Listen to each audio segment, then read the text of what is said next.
Thank you, Senator Worth, and thank you for having us join this wonderful event and this great coalition. Um, it's been an interesting morning. I think we've talked about some fascinating technologies on both the fuel source side as well as the grid and the infrastructure side. I guess I'd like to take us further down the grid all the way to the home and to the office building. You know, the place where we sit and the place where we live. We do believe the American people get it. But we also know from our research that less than 25% of Americans understand that the single biggest user of energy in our country is residential commercial buildings. 40% of the energy in our country is used in homes and buildings, 74% of the electricity. So if we're really going to take on the issue of the grid, I guess I would echo President Clinton's comments. The first thing we need to do is start working today on the energy efficiency of the places where we work and live. For most of us, unless we're wealthy enough to hire an architect to build us a home, or we're a big enough corporation or government to be involved in the design phase of our building, we inherit that infrastructure that we live in. And this is an important part of the infrastructure of our country. And really, I don't think our policy generally deals with construction as though it's a part of our nation's infrastructure. In fact, it is.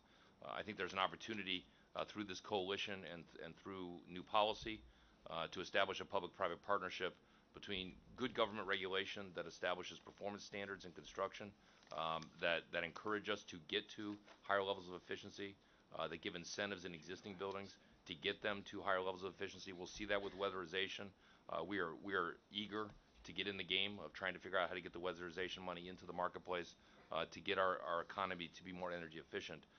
We believe with the size of this challenge, that has to be a critical and visible element of any solution, and we believe this coalition is up to that challenge. Thank you.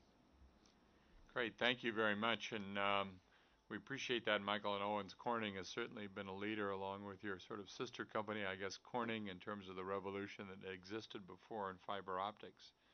Matt Simons, do you want to give us a window on your perspective of how philanthropy and organized philanthropy is helping to engage the public and keep the standard as high as possible? Thank you, Senator Worth. I don't have anything really prepared to say today because I really was thinking about everything that everybody was saying around the room, but in thinking about the conversation today, I have been struck with a couple of things. I've only been working on this issue, and the issue of climate change and energy is really what we're focused on entirely at this point. For a short time, don't have the perspective of many of the people in this room. And it is interesting because I remember talking to many people, and the first really large thing I got involved with was with the Energy Foundation, and there I see Rose McKinney-Jones and Eric Heitz in the back there, on the issue of renewable portfolio standard, renewable energy standard, and also a CAFE standard, and tried to push that through in '07, and we didn't get the RES through, as people all around this table know. We did get the CAFE through, and that was very exciting, and to me it was like, well, okay, well, that was good, now let's keep going. And to see the reaction of everybody in the environmental community, in this energy community, as to how dramatic that was, I didn't feel that. I'm like, okay, well, that's just the first step. We have many things to do, obviously. And I think that to see a group of people around the table and to see the consensus that's around this table that we have to get moving is obviously very exciting. But as Governor Pataki so eloquently said, when the rubber hits the road, or I suppose when the electrons hit the grid, I suppose is a better way of saying it, then it's a different game. And I think that the role of philanthropy is more than anything to just facilitate the process. Where there are many different stakeholders, and they all have to be brought together. The grid is perhaps the best example that we can think of, I think, where there are many disparate interests. And to get it done quickly is going to take a Herculean effort from all sides. And it's because it's not really a question of whether we move to a low-carbon economy. I think it's clear that we're moving there, and it's clear that we're going there. I think there's probably complete consensus around the room that that's going to happen. The question is how quickly. So the role of philanthropy is really to facilitate that process in every respect, because it's not going to be ramming something down the throats of certain people. We know that that's not going to work. We've seen that. We've watched that movie before, and we know it's not going to happen. And we can't take this momentum and let it stall. So philanthropists, foundations have a huge responsibility. They can't put the steel in the ground. They can't build the windmills. We can't build the new generation of efficient cars. We can help to facilitate the process. We don't have any stakeholders that we have to represent. We can represent the United States. We can represent humanity. We can do the things that need to happen to bring people together, to find common ground, and to move the ball forward. And I think that that's really the role that philanthropy needs to continue to do. And I just, last note, again, there are many great work, much great work has been done by philanthropists and certainly by NGOs and working with Carl Pope at Sierra Club and many others.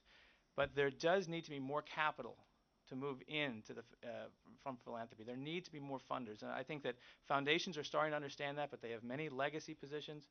Some of them are constrained by their mandate. But everything which they do is going to be jeopardized by climate change.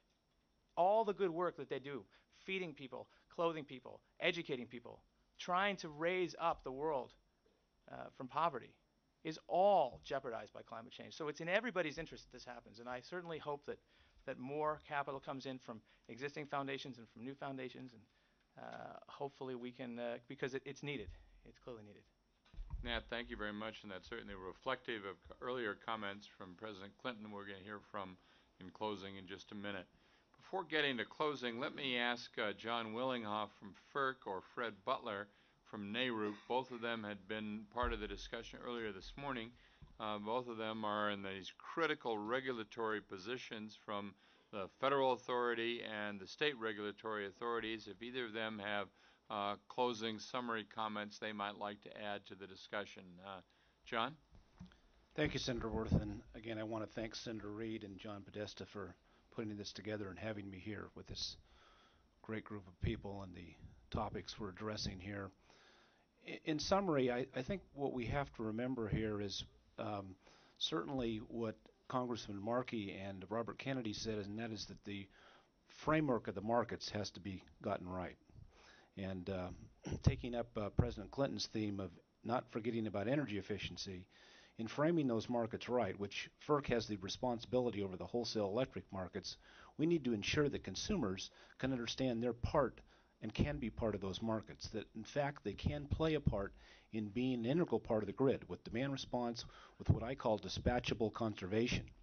And so hopefully a good portion of the $11 billion we have in the stimulus package will be used for augmenting and encouraging this dispatchable conservation so consumers, in essence, can participate in the grid. Once they can participate, once they can see how they can control their loads, you control the load in this building, you can control the load in a residential building in a way that can help the grid, ultimately that will have the effect of making consumers know that what we're doing overall with siting transmission and putting renewables in is integral to what they're doing as well on their grid side.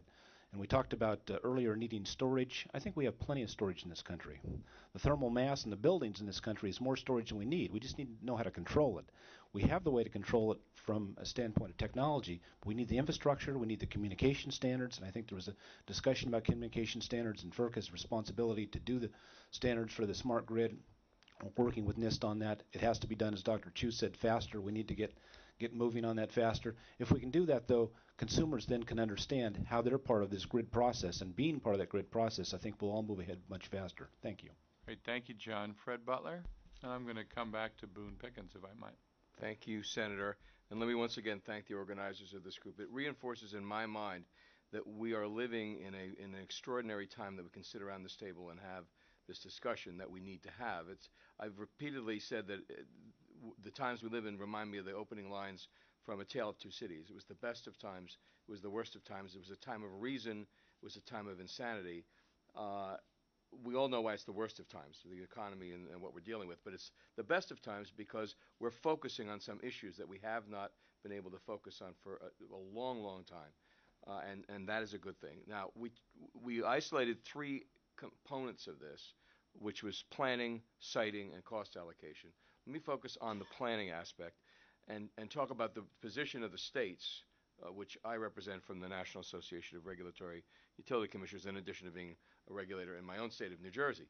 The members of Congress know how difficult it is to get consensus among the 50 states. I have my own little Congress of 230 some odd utility commissioners, and it's very difficult to get consensus from them. And the consensus has been for the last number of years that we are opposed to federal takeover of the siting responsibility, and that continues to be the position. However, there has been a discussion that has ensued among those states that is leading to consideration of perhaps a shared responsibility, but that the planning process needs to start with the states and the state plans and the state perspectives and then go into a sort of more regional approach. Then we can talk some more about who has the ultimate siting authority. Because if you have involvement in the planning process, when the line is drawn, and you can say, yes, we realize that level of transmission needs to be built, that amount of transmission needs to be built, and it needs to be built here, in general, here, then states can get more involved and can get on board. I also think that it helps explain to the public at large who are going to be impacted by that transmission line. And believe me, I've cited transmission lines and I've cited gas pipelines, and the transmission lines are the ones that get in people's face and the ones where they get upset about, and they come to state capitals and state commissions. They don't necessarily come to Washington. So the states are moving. The states are thinking about this, discussing it. I'm here to tell you that we're willing to work to a solution that we can all live with. Thank you. Thank you very much, Fred. You certainly point to two of the major issues that Senator Reid and his legislation are going to have to grapple with on the regulatory jurisdictional issue and the siting issue, overlapping and very complicated, very difficult, but absolutely critical. Boone Pickens, as we have had this discussion, if I were sitting where you were, I would have a certain amount of, from time to time, discomfort as some of the fuels that have been responsible for driving our society have been perhaps a little bit maligned from time to time. Others have been encouraged from time to time. There have to be ways in which we can deal technically with so many of these to bring more natural gas online where that's possible, to engage, as Steve Chu was suggesting, many of the problems that exist in the coal world. Maybe you could close with a view on looking at those fuels and how terribly important it is for us not only to understand how to deal with these fuels, but also how we can do that in a way that makes us more secure as a country. And again, from all of us, thank you for helping to get us all together here and launching this major effort. Senator, I would like to say that, and I'm going to go back to at the end of my sophomore year in college, but we must have a plan. We've got to have a plan to solve the problem. And I keep harping, I know, no plan in 40 years. But my dad said at the end of my sophomore year, he said, son, a fool with a plan can beat a genius with no plan. And I'm afraid that I have a fool with no plan.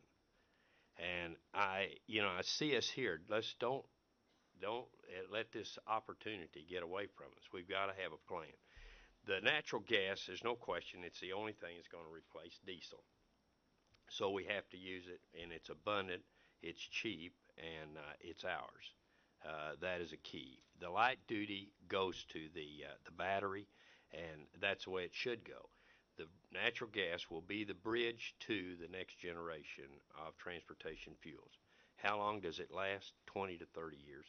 If the solution comes quicker, natural gas is so valuable to our country, it can be used in so many other ways. It doesn't have to be used for transportation. But here it's going to have to fill that void of no other fuel that we have that'll move a big vehicle. So 40 years we have been caught in the same trap, cheap oil. But I can tell you that's over with. They've told you, Naomi told you on the 60-minute show that they have to have $70 to $75 for the oil. Listen to them, because they are telling you the truth. They do have to have that. And you're going to get it. You're going to have it by the end of the year. Now, I'll say that in 2 years, you're going to be back up to 140 is where you're going to go. So we need to move as quickly as can to solve the problem. This is the time for leadership. It's a time for leadership. And around this table, what a great day it's been for me to see the comments that are made, a effort here that has nothing to do with politics. It's clearly a bipartisan issue. Is the energy problem for America is going to be solved. But don't be stopped, and I'll close with this story. Don't be stopped by that 10% that are, I don't care what it is, they're opposed. And I want to, we had an old gentleman in my county where I lived. and where my ranch is in Roberts County, Texas. He was 90 years old. He was born in that county, and he lived there for 90 years. Really didn't enjoy leaving the county. It was good enough for him. He liked it. And we had got together at the county seat and at the gymnasium and passed through and shook hands with him. And the person in front of me said, "Mr. White," he said, "this is remarkable." He said, "You were born in this county. You've lived here 90 years." He said, "In that 90 years, you saw a lot of changes, didn't you?" And he said, "Yeah, and I was against every damn one of them." That's a 10% that we can't let stop us. Thank you. Boone, thank you very much, and I know all of us will join together and come to Stillwater to the Pickens Arena and award you the collective Nobel in planning an effective activity when all of this legislation gets passed. Thank you. You'll be one of the I'll key be ready. guys out front. Okay, thanks. Albert Gore. Well, thank you again, Tim, for your great leadership, and I'm struck by the tone of this meeting and the sense of purpose. There's a real inspiration here, and I'm really happy about it. One time when I was working as a newspaper reporter, my wife Tipper and I got a puppy for our youngest children, and a woman that worked in advertising had a sideline as a dog trainer, and we got her to come over and help us with the training. And she sat us down first, and she said, "Okay, before we begin, what is this puppy's purpose?" I said, "Well, it's going to be a puppy." And she said, "No, is it going to be a hunting dog? Is it going to be a watchdog? Is it going to fetch?" And then she said something that really stuck with me. She said, "A puppy has to have a purpose." And if that's true, so do we. And I think our generation's purpose is to save the habitability of the earth. And again, that sounds like that sounds like language that's quite unfamiliar. But Fred Butler referred to a tale of two cities. Here's a tale of two planets. Earth and Venus are exactly the same size. They have exactly the same amount of carbon. The difference is, here on Earth, the miracle of life and the unique processes on Earth have pulled the carbon out of the atmosphere and left it buried in the ground. And on Venus, it's still in the atmosphere. So what difference does that make? Well, here the average annual temperature is 59 degrees Fahrenheit, and on Venus it's 855 degrees Fahrenheit, and it rains sulfuric acid. And the whole difference is, virtually the whole difference is, the distribution of the carbon in the planetary system. And it's relevant to our current global civilizational strategy of taking as much carbon out of the ground as quickly as we can, putting it in the atmosphere. So our purpose is to quit doing that and to shift over to renewable sources. The second thing that hit me, Rick Fedrizzi referred to the McKinsey study. Now, there hadn't been too much jargon in this session here today. It's been great. It's been really accessible to me and I think to everybody. It's been a great discussion. But I want to highlight what Rick's referring to there because I think it's a really important body of knowledge that we sometimes easily overlook. That study he's referring to was done for a Swedish company called Vattenfall, and many people here have seen the graph that resulted. Graphs can be confusing, but this one's been around so much, and here's what it shows. A great deal of the most effective things we can do to save energy, to save money, and to reduce CO2 do not have a price tag. They have an economic benefit. Amory Lovins, who's been right about a lot of things for a long time, is so smart whenever he's talking, it's like drinking from several fire hoses at the same time. And he was going on and on one time, and he said, "We've got the sign wrong." And I'm thinking, okay, this is Amory. He's talking about cosine, tangent, calculus. And I went back and I said, "Explain that to me." He said, "No, when I said sign, I meant plus sign and minus sign. We're putting a plus sign to say this is going to cost a lot of money. And the truth is, a lot of it has a minus sign. It saves us money. So several have made the point that getting the economic incentives right, and as Bobby said, getting a marketplace that unleashes all this ingenuity and innovation is really the key in a lot of respects. Because presently, sometimes the incentives for the builder of a building, for example, drive the builder to get the lowest first purchase price. But the incentives for the person that's paying the lease or buying and operating that building are to pay attention to the lowest operating cost. But because those incentives are out of whack, the market does not help us as well as it should and could if we reach out, get that low-hanging fruit, as they call it, and get the economic savings that can come from reducing CO2 right away. Now, finally, the Unified National Smart Grid, whatever it ends up being called, has a gestalt about it. When it's all together, it gives us the ability to put that cost-saving incentive into it and make clearly and plainly visible, easy to understand for all of us exactly where the savings can be made. Secondly, it gives us the opportunity to link the rooftop, this has been said, the rooftop installations, and eventually shift to a widely distributed energy production system.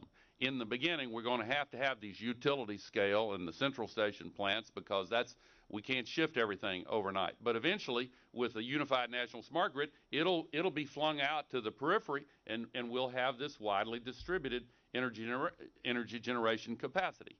And finally, it will also help us solve the battery problem, because batteries are not only devices that sit in cars or in machines.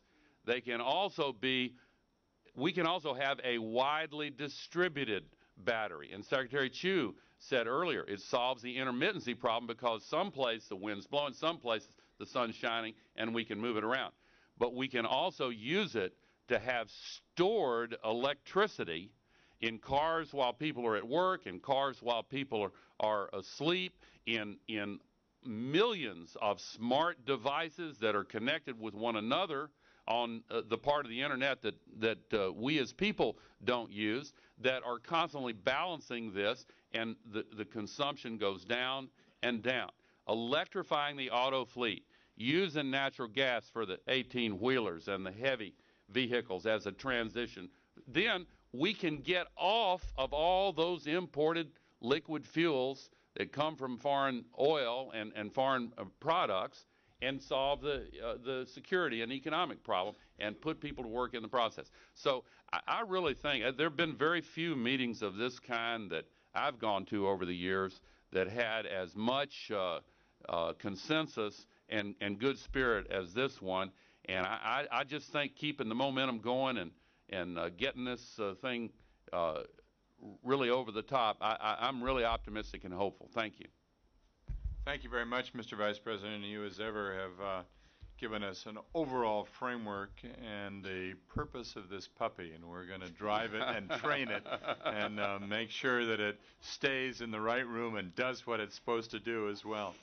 Mr. President, you began with a wonderful view of the world, and maybe you could reflect on what you've heard here this morning, and what message would you like us to take away as well? Well, I'm going home thinking about the puppy with a purpose and the 90-year-old man who was against every change he ever met. It really is the portrait Al painted of Venus and Earth is pretty graphic, but it's something that ought to be burned in our minds. Let me just make a couple of comments here. First of all, I agree that this has been very, very moving because we've all held together in the ups and downs, and finally we got a consensus to move. The details matter. That's the first thing I'll say. It's really true. When Robert Kennedy and Congressman Markey were talking about the Telecommunications Act and what a good job we did to create jobs, I owe a lot of that to my vice president, who was involved in this for a long time. We had lunch once a week for 8 years, and we started talking about all this stuff. And I'm grateful to him for the work he did on that issue. And we both care a lot about this energy thing. But I would like to just make a couple of comments. We all know that no matter what we do, we're going to have national cap and trade legislation. We're going to have a standard for electricity generation. Al wants a higher one, and I think we can be a lot higher than we think. And we all know we're going to have a global agreement. Hillary just got back from China, and Todd Stern went with her, who's going to be the negotiator for the president. And I just want to just say one thing without kind of getting beyond her report. She said, if you look at, there's a lot of interesting things going on in China, and they get this. They know this is a problem. They just don't know how to get from where we are to a 50% reduction. Now, the rest of us don't get to make this deal with China. We can advocate, or with India or with anybody else. So I will say again, I think the rest of us should focus on what we can do that is right in front of us that will make a difference. I'll just give you 3 or 4 examples and then close. I don't see how we can create the kind of market for entrepreneurial people in their homes and buildings that Robert Kennedy advocated unless we mandate decoupling and stop favoring the financing of big, expensive, centralized power plants over the financing of small, totally clean energy investments. That will put more money into what the U.S. Green Building Council is trying to do. There are only 2 or 3 states in the whole country that have the authority to do it absent state legislation, and only California has done it comprehensively for electricity. I don't know, 11 or 12 have for natural gas. So I think we have to do that. There are on the books now, just waiting to be implemented, increased efficiency standards for about 15 well-known household appliances with very good technology that's well established. We ought to do that. More jobs and more savings. The third thing I had an idea for, when Lee Scott was talking about this, something we've had a gazillion conversations of this over the years, and Walmart really has done a marvelous job of being more efficient. But they're a big company with smart people who can figure stuff out like this. In the Depression, when we were trying to figure out how to save small farmers, the Agricultural Extension Service was set up. The Energy Department, SBA, everybody, we need a virtual energy extension service that can go into every home and every small business in the United States. That gives as much information as the rest of you are willing to share about what you did as it might be applied to smaller units. And finally, let me just say one thing nobody has talked about that I think is important. If you watched the Oscars last night, Slumdog Millionaire won 8 Oscars. And those of us who saw it probably liked it, that they won those. I did anyway. But if you know the opening scene of the movie, these kids are playing stickball on the airport in Mumbai. And the police come up because they're about to get killed and crash some planes besides, and they run them off and they start chasing them. And before they get back to their slum, they run across the Mumbai landfill. And they might as well be sprinting across the Sahara Desert. And you see people there making a living, scrounging in the landfill. We're trying to help them close that. And one in Lagos, Nigeria. And we've negotiated with Mexico City and other places. Look, this is really hard, but only thing I want to say is Van Jones is trying to make poor people a part of this equation. The poorest congressional district in America is the South Bronx in New York City. The governor used to get grief for bringing garbage to the South Bronx, right? The mayor gets grief for, it's the dumping ground of New York City. We can close all these landfills, recycle the metal and glass, and compress the organic material. And my favorite use is to use it as biomass fuel for generating electricity, either into the grid or for cogeneration for some business. You can also compost it for fertilizer. You can use it as a biofuel to drive for biodiesel or ethanol. But my point is, this is economical now. We need to set up a system where we close every big landfill in America, because we have to, while we're depending on the president and his cabinet and others to figure out how to get us a new post-Kyoto climate change deal, while we hope and pray the Congress won't get pressured out of giving us a really tough cap and trade system, the rest of us need to show that this can work. All we can do, the rest, we're not, if you don't have a vote in Congress and you're not in this government, your job is to prove that this can work. Because I can tell you that, you know, the Chinese, the Indians, even I was in Lagos, Nigeria the other night, man, and the guys come up to me, the mayor and all these people, they're excited about closing their landfills. I mean, the general awareness of this is greater than you think it is, but people still don't believe we can really do it. And so, a picture's worth 1,000 words. And we got to get the market right in America. I don't think we're going to do the equivalent of what happened in telecommunications until you stop favoring one form of utility financing over another, and that means you got to get to decoupling around the country. That's what I believe, anyway. Thank you very much, Mr. President. And part of that, again, is changing the rules, changing the rules, changing the rules, and that has to be done in a coalition of people who can then help Senator Reid get done what has to be done. And Mr. Majority Leader, this has not only been a meeting that you called, but a meeting that you designed and a meeting that you stayed through for the whole of the session. All three very unusual and a reflection of your very deep commitment to getting this to happen. So.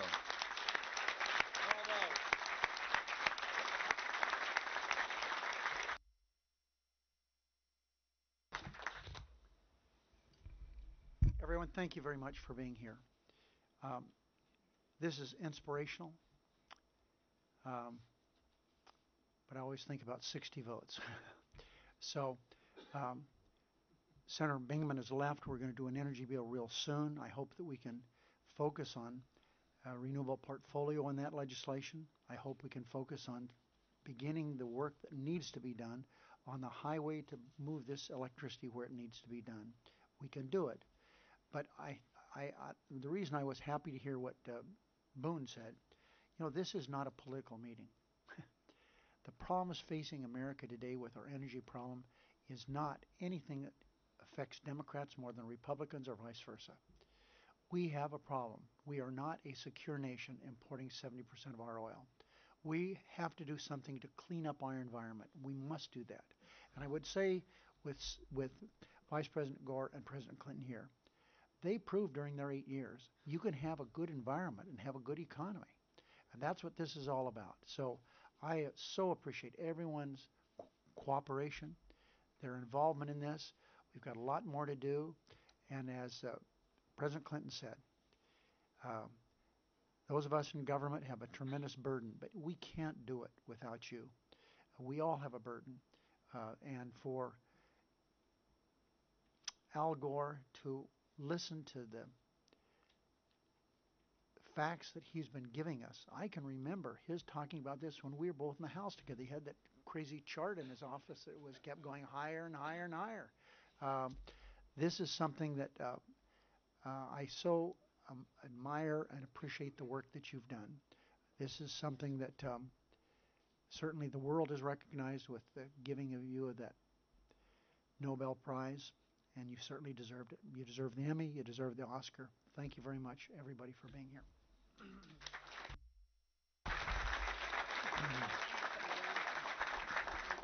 Senator Reid, thank you very much. And I will ask John Podesta for closing words for the good of the order. John? Just extremely quickly, I think this has been a great morning. I want to thank Tim for the great job he did moderating the session. I think we've been treated to a lot of bad news lately. I think this has been a very optimistic session about what can happen if we really do end up empowering and enabling consumers and train and employ workers for this new economy. So I'm very excited coming off of this. I would just say we're going to leave, but you're going to stay in your chairs, I hope, because I think Stan has a little bit of work for you to do on the dial meters. But this we'll have version 2.0 of our paper out for Senator Bingaman, and hopefully as I said, we put wind at the back of the change that we need. So thank you all for being here.